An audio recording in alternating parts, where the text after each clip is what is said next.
오늘 예배 시간에 승례식이 있습니다. 학습입교 세례를 받으시는 분들뿐 아니라 우리 모두에게 오늘 이 말씀이 약속으로 들려지고 또 이 약속이 이루어지는 것을 경험하는 복된 시간이 되기를 주 예수님의 이름으로 축복합니다.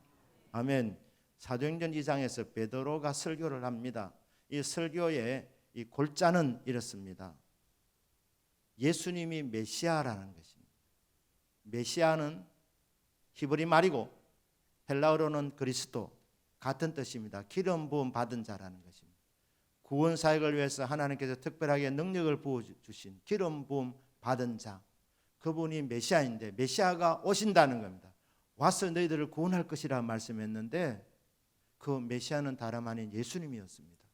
그런데 유대인들이 몰라보았습니다. 거절했을 뿐 아니라 마지막에는 십자가에서 못 박혀 죽임을 당하도록 빌라도에게 내어준 사람들이 유대인들입니다. 그래서 베드로가 메시지를 전합니다. 너희들이 영광의 주 예수님을 몰라보았다. 너희들이 영접하지 않았다. 물리쳤다. 그리고 십자가에 못 박혀 죽도록 빌라도에게 내어주는 이런 죄를 지었다. 그렇게 말씀하시고 하지만 두려워하지 마라. 하나님께서 그 메시아이신 예수님을 3일 만에 부활시키셔서 너희들의 주와 그리스도가 되게 하셨느니라. 이게 메시지의 골자였습니다. 그런데 이 말씀을 청중들이 들을 때 마음에 찔림이 있었습니다. 여러분, 찔림 받는 것이 은혜의 시작임을 믿으시기를 바랍니다. 나와 상관없는 말이야, 나와 아무 상관이 없음, 그러면 여러분 은혜 못 받는 겁니다. 말씀을 들을 때 내 삶과 이렇게 비추어 보면서 말씀 비추어 보니 내가 이런 상태구나, 그렇게 깨달아지는 것, 깨닫는 것이 은혜입니다. 찔림 받는 것이 은혜입니다. 마음의 찔림을 받았습니다. 그들이 베드로의 이 메시지를 듣고 이 말을 듣고 마음에 찔려 베드로와 다른 사도에게 물어 이르되 형제들아 우리가 어찌할꼬 하거늘. 마음에 찔림이 있으니까 아이고 큰일 났구나, 우리가 예수님을 죽였구나, 근데 그 예수님이 메시아였구나, 어떡하지? 그래서 베드로에게 다른 사도들에게 와서 묻는 겁니다. 우리가 예수님을 죽였는데, 예수님 메시아인 줄 모르고 죽였는데 그럼 우리가 어떻게 하면 좋겠는가? 형제들아 어찌할꼬? 이 질문이 던져졌습니다. 이 질문에 대한 답입니다. 이게 사도행전 2장 38절에 베드로가 이르되, 베드로의 답변입니다. 너희가 회개하여 각각 예수 그리스도 이름으로 세례를 받고 제사함을 받아라. 그리하면 성령의 선물을 받으리니. 답변을 통해서 어찌해야 되는지 방향을 제시해주고, 그리고 그 방향 제시한 대로 그들이 행하면 이런 일들이 일어나게 된다. 약속이 주어져 있습니다. 회개하라는 것입니다. 각각 예수 그리스도로 세례를 받고, 신앙생활은 하나님과 나와의 1대1의 관계입니다. 개인적인 관계여야 됩니다. 하나님께서는 청중을 도매금으로 다루지 않습니다. 오늘 이 시간 예배를 드리는 여러분들에게 하나님 그냥 두리뭉실하게 말씀하지 않고 성령께서 여러분 각자에게 1대1로 말씀하신 줄로 믿습니다. 각각 예수 그리스도의 이름으로 세례를 받으라는. 세례는 어떤 의미가 있습니까? 회개한 자들이 나는 회개했습니다, 내 모든 죄 용서받고 하나님의 자녀가 되었습니다, 이것을 공회 앞에 증거하는 믿음의 행위가 세례라는 것입니다. 그러니까 세례는 회개한 사람들이 나 회개했습니다 하는 증거를 나타내는 것입니다. 그렇기 때문에 베드로가 어찌할꼬 묻는 자들에게 한마디로 한 대답이 뭐냐면 회개하라는 것입니다. 회개하라. 회개의 기본적인 개념이 뭡니까? 여러분, 그냥 눈물 흘리면서 뉘우치는 거, 그건 절반입니다. 회개의 기본적인 개념이 뭐냐 하면 마음을 고치는 것입니다. 생각을 바꾸는 것입니다. 예수님이 오셨는데 그들이 기대했던 메시아의 모습이 아니었습니다. 그래서 예수님을 메시아로 생각하지 않았습니다. 메시아로 인정하지 않은 겁니다. 그 회개가 뭡니까? 그 생각을 바꾸라는 겁니다. 예수님에 대한 생각을 바꾸라. 너희의 마음을 고쳐라는 거예요. 세상 사람들이 예수님 그러면 세계 4대 성인 중에 한 분 정도로 생각합니다. 그 정도 말해주면 예수님을 대우해 주는 걸로 생각합니다. 아닙니다. 그는 엄청난 무례한 짓을 한 것입니다. 예수님은 온 세상에 유일한 길이요 진리요 생명이신 구주이십니다. 메시아이십니다. 기름 부음 받으신 분이십니다. 크기에 맞지 않는 그 못 미치는 모든 고백들은 예수님에게 무례하게 하는 것입니다. 그러니까 생각을 바꿔 예수님이 메시아가 아닌 줄 알았는데 말씀을 들어보니 설교를 들어보니 예수님이 메시아였구나. 주여, 내 생각을 고칩니다. 바꿉니다. 예수님을 몰라보았던 죄를 용서하여 주시옵소서. 예수님이 메시아임을 저는 이제 인정합니다. 예수님, 나의 구주가 되어 주시옵소서. 이렇게 예수님에 대한 여러분의 관점을 바꾸는 것, 생각을 고치는 것, 이게 회개입니다. 여러분들이 해야 될 고백이 뭡니까? 예수님은 주는 그리스도시요 메시아이시고 살아계신 하나님의 아들이십니다. 그렇게 생각을 바꾸시고 고백하게 될 때 그럼 회개하면 어떻게 되느냐? 회개하는 자는 죄 사함을 받고, 다 죄인인데 예수님에 대한 관점을 바꾸어서 예수님이 메시아이십니다. 예수님이 구원자이십니다. 그렇게 고백하고 받아들이는 사람은 죄 사함을 받습니다. 믿습니까? 하나님께서 죄인임에도 불구하고 예수님을 메시아로 인정하는 사람들, 회개하는 사람들에게는 죄를 용서해 주신다는 것. 여러분, 또 회개의 또 다른 의미는 뭐냐면 마음을 고친다는 의미도 있지만 삶의 방향을 바꾼다는 뜻도 있습니다. 세상으로 나가던 인생이, 세상이 좋아서 하나님을 멀리 떠나갔던 인생이 하나님께로 삶의 방향을 바꾸는 것, 하나님을 향하여서 나오는 것, 예수님께로 다가오는 것, 자신을 위해서 살지 않고 이제는 예수님의 기쁨이 되는 삶, 예수님께 영광 돌리는 삶을 살기 위해서 삶의 방향을 바꾸는 것이 바로 그게 회개입니다. 이렇게 회개하는 사람 하나님께서 받으시고 모든 죄를 깨끗하게 씻어주십니다. 용서해 주십니다. 그래서 죄 없는 자와 같이 여겨주십니다. 의인으로 인정해 주시는 겁니다. 의인이 되면 어떻게 됩니까? 천국 가는 겁니다. 여러분, 천국은 죄인은 못 들어갑니다. 천국은 의인만이 들어갑니다. 회개한 사람들은 죄 사함을 받고 죄가 예수님이 다 가져가 버리셨기 때문에 죄 없는 존재가 되고 의로운 존재가 되기 때문에 천국 들어가는 겁니다. 영생을 얻은 것입니다. 구원받은 것입니다. 하나님의 자녀가 되는 것입니다. 신앙생활은 어렵지 않습니다. 예수님을 나의 구주로 여러분 마음의 생각을 그렇게 바꾸시고 예수님을 나의 주 나의 하나님으로 고백하기만 하면 모든 죄 용서받고 어렵담을 받고 천국 들어갑니다. 구원받습니다. 하나님의 자녀가 됩니다. 하나님께서 그 죄를 인정하지 않는 것입니다. 예수님 오시기 전과 예수님 오신 이후에 죄에 대한 규정이 달라졌습니다. 예수님 오신 이후로는 죄가 뭐냐? 예수님 안 믿는 것이 죄랍니다. 예수님 믿으면 죄인이 아니랍니다.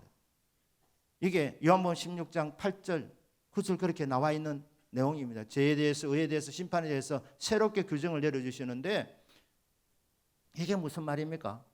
세상 모든 사람들은 다 죄인입니다. 그런데 회개한 사람, 예수님을 메시아로 그렇게 고백한 사람들은 죄 사함을 받습니다. 그렇기 때문에 의인이 된 것입니다.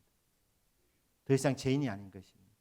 그런데 끝까지 예수님을 메시아로 인정하지 않는 사람은 죄인으로 났기 때문에 죄인으로 살다가 복음을 듣고도 받아들이지 않으면 여전히 죄인된 상태 그대로 남아있기 때문에 죄인인 것입니다. 그런데 어떤 죄인도 회개하면 의인이 됩니다. 그래서 예수님을 안 믿으면 죄인이고 예수님 믿으면 의인입니다. 믿으십니까? 오늘 예배 드리시는 분들 중에 혹이라도 예수님 훌륭한 인격을 가지신 분으로 성인 군자로 세계 4대 성인 중에 한 분으로 그 정도 수준으로만 생각하는 분이 계신다면 그 생각을 고치는 시간이 되기를 주님 이름으로 축복합니다. 마음을 바꾸셔야 합니다.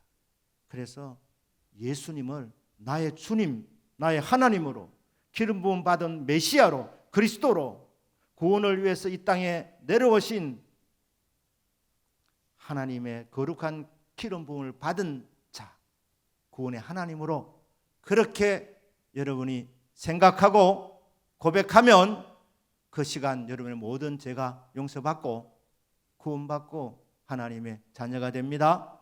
천국 들어가게 됩니다. 혹이라도 예수님을 세계 4대 성인 중에 한 분 정도로만 생각하는 분이 계신다면 오늘 이 시간 예수님을 나의 주 나의 하나님으로 그렇게 고백이 되어지는 시간 되기를 주 예수님의 이름으로 축복합니다. 그런데 놀라운 것은 어찌할꼬 하면서 마음에 찔림이 있어서 정말 당황하고 있는 그들에게 해법을 제시하면서 회개하면 된다. 회개하면 너희들의 모든 죄, 예수님을 몰라보았던 죄, 예수님을 십자가에 못 박게 만들었던 죄, 그 모든 죄가 다 용서함을 받는다. 구원받는다. 이렇게 말씀하시고 거기서 머무는 것이 아니라 그렇게 각각 예수 그리스도의 이름으로 세례를 받고 제사함을 받으라. 그리하면 성령의 선물을 받으리니 회개한 자들에게 제사함의 은혜가 임하고 나아가서 성령을 받으리라. 어떤 번역에는 그냥 성령이라 그래 되어 있어요. 성령을 받으리라는 약속이 주어져 있습니다. 근데 성령은 우리가 받는 물체가 아니십니다. 제3위의 하나님이십니다. 그래서 이게 뭐냐? 좀 더 자세하게 이번 번역해 보니까 성령의 선물을 받으리. 성령의 은사입니다. 사자가 선물 사자입니다. 은혜로 주어지는 선물. 구원받은 하나님의 자녀에게 약속되어져 있는 은혜의 선물이 뭐냐면 성령입니다. 성령의 선물입니다. 성령의 은사입니다. 회개하면 구원받고 하나님의 자녀가 약할 때 강하게 하여 주시는 성령의 역사, 병든 자가 고침받고 새 방언을 말하며 뱀을 집으며 환상을 보고 꿈을 꾸게 되고 장래를 말하게 되는 이런 성령의 초자연적인 역사, 병든 자의 손을 병이 떠나가게 되고 귀신들이 쫓겨나게 되는 이런 초자연적인 역사가 일어나는 이게 뭐냐면 성령의 선물을 받는 것입니다. 저와 여러분이 이 성령의 선물을 충만하게 받으시기를 축복합니다. 성령 충만 받으시기를 축복합니다. 그럼 이 약속이 누구에게 주어지냐는 거예요. 누구에게? 이게 2장 39절입니다. 이 약속을 받을 대상 너희와 그 당시 청중입니다. 그러니까 오순절에 120여 명이 오순절에 성령 받은 것으로 이 약속이 끝난 것이 아니고 계속해서 주어져 있는 너희와 너희 자녀와 후손들에게까지도 이 약속이 주어집니다. 모든 먼데 사람 이방인들에게까지 곧 주 우리 하나님이 얼마든지 부르시는 자들에게 하신 것이라 하고, 유대인들뿐 아니라 이방 모든 사람들, 회개한 사람들은 피부 색깔과 상관없이, 어떤 지역이든 상관없이, 저 극동에 있는 이 대한민국이라는 이 나라 대구 땅에 있는 이 대구 대동교회 지금 이 예배를 드리는 여러분들에게도 이 약속이 뻗쳐져 있습니다. 너희와 너희 자손들, 너희 자손의 자손, 자손의 자손의 자손 계속 이어지며 열방에 있는 모든 사람들에게, 회개하여 하나님의 자녀가 된 사람들에게 주어지는 약속이 뭐냐면 성령의 선물을 받는다는 약속입니다. 여러분 자녀가 고3 때 선한 자극을 주려고 열심히 공부해서 네 목표한 대학교 들어가면 최신 핸드폰을 사줄게, 이렇게 부모가 약속을 합니다. 열심히 공부하고 목표한 대로 진학을 했습니다. 그러면 어떻게 됩니까? 자녀가 부모에게 당당히 요구하지요. 약속을 지키세요. 그러면 어떻게 합니까? 최신 핸드폰을 사줍니다. 왜? 약속했기 때문에. 약속은 그냥 주어지는 것이 아니고, 약속이 이루어지려면 무슨 약속했으면 네가 대학교 그 운하는 데 들어가면, 그 조건이 이루어지면 그러면 내가 최신 핸드폰을 사주겠다. 들어가면 자동으로 되는 것이 아니고 요구해야 되는 것이. 요구해야 되는 것. 사주세요. 그러면 최신 핸드폰을 차지하게 되는 겁니다. 회개한 사람들에게 제3의 은혜가 임했습니다. 그리고 성령을 받으리라, 성령의 선물을 받으리라 약속이 주어져 있습니다. 그러면 이 약속을 받으려면 회개하셔야 되는 거예요. 예수님을 믿으셔야 합니다. 구원 받으셔야 합니다. 제사 받으셔야 합니다. 그리고 구원 받았는데 이 약속이 나에게도 주어져 있구나. 그래서 주여 저에게 성령을 부어 주십시오. 성령의 선물을 저에게 주십시오. 성령의 은사를 부어 주십시오. 성령 세례를 주십시오. 성령 충만을 부어 주십시오. 이렇게 요청하셔야 합니다. 그런데 이 약속을 누가 하셨습니까? 청중은, 대상은 저와 여러분들에게까지도 적용이 된다고 했습니다. 그런데 이 약속을 베드로 설교하는 관점에서, 시점에서 보면 가장 가깝게는 예수님이 하신 약속입니다. 예수님께서 요한복음 14장에서 16장까지 다락방 설교를 하는데 그 골자는 뭡니까? 내가 떠나간다는, 제자들이 3년이나 주님을 따라다니는데 주님이 떠나간다니까 당황했습니다. 근심했습니다. 슬퍼했습니다. 그러니까 예수님 하는 말이, 너희들 슬퍼하지 마라. 내가 떠나가는 것이 너희들에게 유익이다. 그래서 계속해서 떠나가면은 유익이 되는 이유를 말씀하는데 한마디로 보혜사 성령님이 오신다는 겁니다. 자, 요한복음 16장 7절입니다. 제가 읽겠습니다. 그러나 내가 너에게 실상을 말하노니 내가 떠나가는 것이 너희에게 유익이라. 주님 떠나가는 것이 우리에게 손해가 아니라 유익이랍니다. 내가 떠나가지 아니하면 보혜사가 너에게로 오시지 아니할 것이요. 가면, 내가 떠나가면 내가 그를, 보혜사 성령님을 너에게로 보내리니. 예수님이 약속했습니다. 걱정하지 마라. 내가 떠나가는 것이 너에게 또 유익이다. 근데 진짜 너희들에게 알려준다. 내가 떠나가면 보혜사를 내가 너희들에게 보내겠다. 누구 약속입니까? 예수님의 약속입니다. 사도행전 1장 4절 5절입니다. 거기 보면 사도와 함께 모이사 그들에게 분부하여 이르시되 예루살렘을 떠나지 말고 내게서 들은 바 아버지께서 약속하신 것을 기다리라. 요한은 물로 세례를 베풀었으나 너희는 몇 날이 못되어 성령으로 세례를 받으리라 하셨느니라. 내게서 너희들이 들었지 않느냐? 요한은 물로 세례를 베풀었지만 너희는 몇 날이 못되어서 성령으로 세례를 받으리라. 성령의 선물을 받는다는 겁니다. 제자들에게 이 말씀을 하셨습니다. 그런데 예수님만 약속을 하신 것이 아니라 사실은 훨씬 전부터 구약 성경에서 모든 육체에게 성령이 부어지는 시대가 올 것이라고 그렇게 말씀이 되어져 있습니다. 모세가 말입니다. 200만 이스라엘 백성을 이끌고 광야를 지나가는데 너무 힘이 들었습니다. 혼자서 200만 명 이끌기가 쉬운 일이 아닙니다. 그래서 한 번은 너무 지치고 피곤해서 푸념을 들어놓습니다. 하나님께. 하나님이요, 정말 힘듭니다. 내 혼자서는 감당이 불감당입니다. 여기까지를 하시고 저를 데려가시면 더 좋겠습니다. 그러니까 하나님께서 뭐라고 말씀하시냐면, 모세야, 장로 70명을 회막으로 불러라고 하는, 회막으로. 하나님께서 장로 70명에게 성령을 부어주어서 모세와 동력하기를 원했던 것입니다. 모세 혼자서 할 그 무거운 짐을 70명이 함께 감당할 수 있도록 장로 70명을 회막으로 모으라고 한 것입니다. 그런데 다 나오면 좋은데 2명이 안 나왔습니다. 엘닷과 메닷이라는 2사람이 진중에 머물러 있었습니다.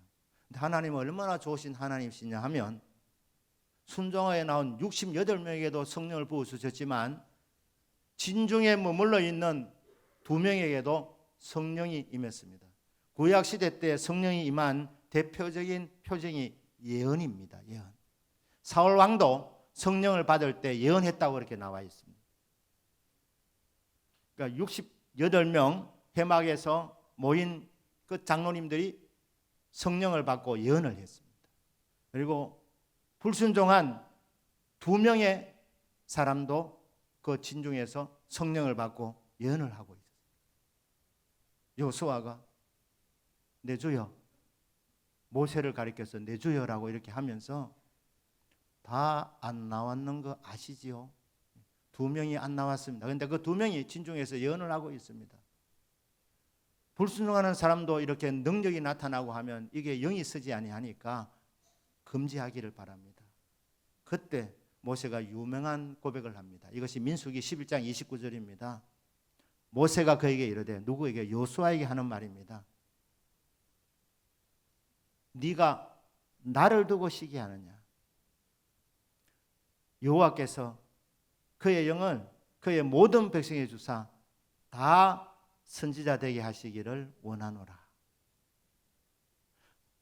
모세의 소원이 무엇입니까? 자기 혼자 성령을 받아서 예언하고 원치 않고 장로 70명도 같이 성령을 받아서 동력자 되기를 원했습니다. 거기서 그치지 않고 2명 안 왔다고 그렇게 여호수아야 너무 신경 쓰지 마라. 진짜 내 소원이 뭐냐 하면 장로 70명뿐 아니라 하나님의 백성 전부가 다, 이스라엘 백성 그 당시 한 200만 명으로 추정을 하는데 200만 명 전부가 다 성령을 받아서 예언하고 환상을 보고 선지자가 되기를 나는 원한다. 이거는 모세의 믿음이라보다는 모세의 마음속에 그 믿음을 심어준 하나님의 소원이었습니다. 하나님의 꿈이었습니다. 하나님의 백성들이 다 성령을 받아서 능력 있는 하나님의 일꾼이 되기를 원하시는 것, 그것이 하나님의 소원이라 이 말입니다. 그래서 모세에게 그런 믿음을 하나님이 집어넣어 주신 것입니다. 그리고 세월이 지나서 한 1000년이 지나서 요엘서를 통해서 모세를 통해서 나타났던 하나님의 꿈이 선지자 요엘을 통해서 확실하게 말씀이 선포되어집니다. 요엘서 2장 28절 29절 말씀입니다. 그 후에 마지막 때를 말한 것입니다. 그 후에 내가 내 영을 만민에게 부어주리니 너희 자녀들이 장래일을 말할 것이며 너희 늙은이는 꿈을 꾸며 너희 젊은이는 이상을 볼 것입니다. 29절 말씀입니다. 그때 내가 또 내 영을 남종과 여종에게 부어줄 것이며 만민에게, 지도자들에게만 아니고 하나님의 백성 모든 백성들에게 남녀노소 빈부귀천 차별하지 아니하시고 하나님 믿는 모든 백성에게 성령을 부어주는 시대가 올 것이라고 선포가 되었습니다. 그리고 이 말씀이 사도행전 2장 16절부터 베드로의 설교에서 이 말씀이 그대로 이루어진 것이 바로 오순절 사건이라는 것입니다. 2장 16절입니다. 이는 곧 선지자 요엘을 통하여 말씀하신 것이니 일렀으되, 하나님이 말씀하시기를 말세에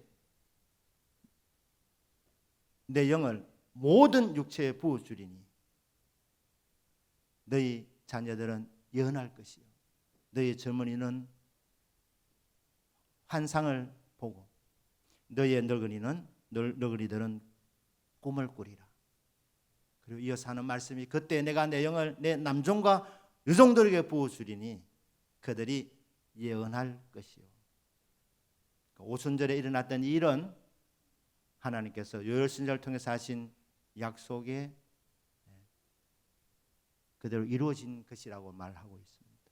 그러니까 여러분, 성령을 하나님 백성들 모두에게 부어준다는 이 약속은 예수님의 약속이기도 하고 아울러서 성부 하나님의 약속입니다. 이 약속이 저와 여러분들에게 주어져 있습니다. 그럼 우리들이 해야 될 일은 뭡니까? 우리 해야 될 일은 회개하고 하나님의 자녀가 되는 것입니다. 하나님의 자녀가 된 사람들은 주여 저에게 성령의 선물을 주십시오. 사모하셔야 됩니다. 고린도서 14장 1절입니다. 사랑을 추구하며 신령한 것들을 사모하되 특별히 예언을 하려고 하라. 그 중간에 있는 신령한 것들, 이게 성령의 선물입니다. 성령의 은사입니다. 성령의 은사들을 사모하라는 거예요. 있다고 인정하라는 거예요. 필요하다고 인정하라는 것입니다. 제자들이 예수님의 십자가도 보고 부활하신 것도 알게 되고 승천하는 모습을 보게 되는 그 모든 가정의 제자들에게 예루살렘을 떠나지 말고 내게서 들은 바 아버지 약속한 것을 기다리라. 너는 몇 날이 먼저 성령으로 세례를 받으리라. 예루살렘을 떠나지 말고 위에서 능력이 입힐 때까지 예루살렘에 머물러라. 그래서 너희들이 능력을 받으면 어떻게 되느냐? 너희들이 가면서 전도하게 될 것인데, 선교하게 될 것인데 능력이 따르게 될 것이다. 병든 자의 손은 이제 병이 낫게 되고 귀신들이 쫓겨나게 되는 이런 역사들이 바로 성령의 은사로 주어지는 것입니다. 꿈을 꾸게 되고 환상을 보게 되고 비전을 보게 되고 장래를 말하게 되는 이런 성령의 역사들이 일어나는 공동체, 그 공동체가 세계 선교와 전도를 감당하게 된다는 것입니다. 그러면은 사모하라는 겁니다. 나는 뭐 별로 필요 없어, 구원받으면 됐는데 하면서 여러분들이 성령의 은사를 필요 없게 생각하는 그 생각을 바꾸시기를 바랍니다. 고치기를 바랍니다. 그게 회개입니다. 회개. 아, 주님이 필요하다고 말씀하셨구나. 전도하고 선교하기 전에 먼저 능력이 입혀지는 시간이 필요하다고 주님이 말씀하셨습니다. 거듭거듭 말씀하셨습니다. 아, 내 생각 고치겠습니다. 고집 부리지 않겠습니다. 주님 말씀대로 주여 필요한 줄로 인정합니다. 성령의 능력을 부어주십시오. 권능을 받고 예루살렘과 온 유대와 사마리아 땅까지로 내 증인이 되리라 말씀하셨으니 주여 성령의 권능을 부어주옵소서. 오늘 이 시간 예수님 영접하지 않은 분은 예수님을 영접하는 복된 시간 되기를 축복합니다. 예수님 믿는 분들에게는 성령이 부어지는 시간 되기를 축복합니다. 성령을 이미 받으신 분들은 받은 이 은사가 불이르다하게 일어난 시간 되기를 바랍니다. 은사가 더 깊어지고 넓어지기를 바랍니다. 더 다양한 은사들이 덧입혀지기를 축복합니다.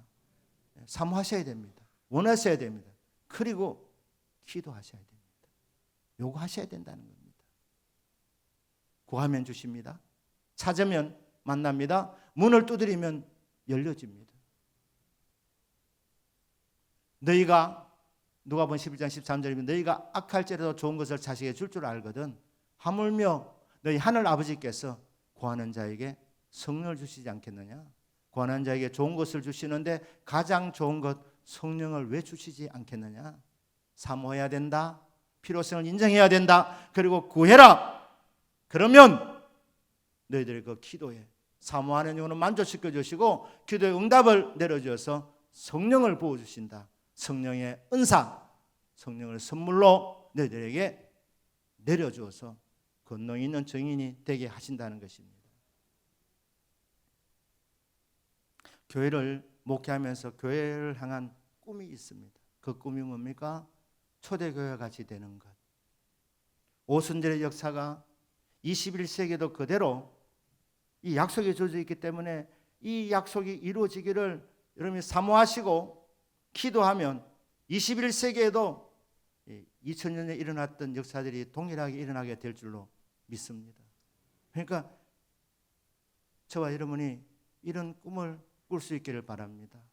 성령을 부어주셔서 우리 가운데에 기도할 때에 성령께서 부어주시는 것들이 나타나고 그래서 기쁨이 넘치고 능력이 나타나고 세계 선교를 감당할 수 있는 성령의 권능을 받은 자들이 될 수 있도록 치유와 회복의 역사, 기름 부음의 역사, 귀신들이 쫓겨나는 역사, 갈 길을 모르는 자들이 비전이 보여지고 환상을 보게 되고 꿈을 꾸게 되고 하나님께서 우리와 함께 하시는 것이 이렇게 보여지고 기도를 통해서 비전이 보여지고 함께 합심해서 기도하면서 하나님의 꿈과 비전이 이루어지는 것을 함께 보게 되는 이 믿음의 공동체, 이런 공동체로 저 여러분이 함께 만들어갈 수 있기를 축복합니다. 그러면 다른 사람 볼 것은 내 자신부터 그래야 돼야 되는 것입니다. 주여, 내가 이 위대한 일에 동참하기를 원합니다. 제가 주역이 되기를 원합니다. 주인공이 되기를 원합니다. 그러려면 주여 저에게 성령을 부어 주옵소서. 성령의 권능을 부어 주옵소서. 성령으로 충만하게 하여 주시옵소서. 그래서 땅 끝까지 이르러 주님의 증인이 되는 삶을 살아가게 하여 주옵소서. 이렇게 구하는 자들에게 오늘도 성령을 부어 주시고 성령 충만한 역사가 임할 줄로 믿습니다. 저 여러분들에게 이런 복이 이루어지기를 예수님의 약속이, 성부 하나님의 약속이 오늘 이 시간에 이루어지는 복된 은혜가 있기를 주 예수님의 이름으로 축복합니다. 아멘. 기도하겠습니다.